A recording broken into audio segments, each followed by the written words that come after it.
आपली PMPL ॲपवरून ticket कसे काढायचे. या ठिकाणी ॲप ओपन केल्यानंतर तिकीट या ऑप्शनमधून आतमध्ये जाऊन आपण आपल्याला कोणत्या ठिकाणी जायचे आहे त्या बसचा रूट किंवा नंबर टाकून जो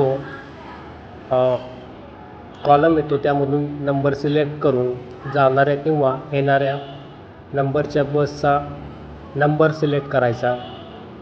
139 हडपसर ते निगडी जाणारी आणि येणारी बस स्टार्टिंग स्टॉप टाकून, उदाहरणार्थ मी काळभोरनगर या ठिकाणी होतो. GPS ज्या ठिकाणी आपलं ऑन असेल तोच आपल्याला लोकेशन त्या ठिकाणी दाखवतो, जवळचा बसस्टॉप दाखवतो.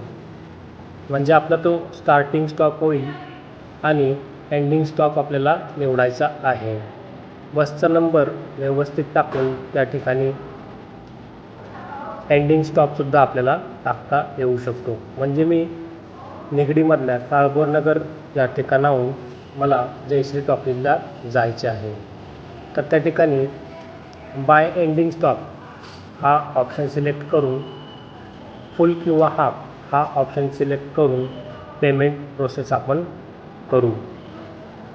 या ठिकाणी 5 रुपयाचं तिकीट आहे, तर पे सिक्युअर 5 रुपीज आपण करू. या ठिकाणी पेमेंट ॲप जे आहेत ते सिक्युअर असल्यामुळे स्क्रीन आपल्याला दिसणार नाही, तिकीटसुद्धा आपल्याला या ठिकाणी दिसणार नाही. पेड सक्सेसफुल असा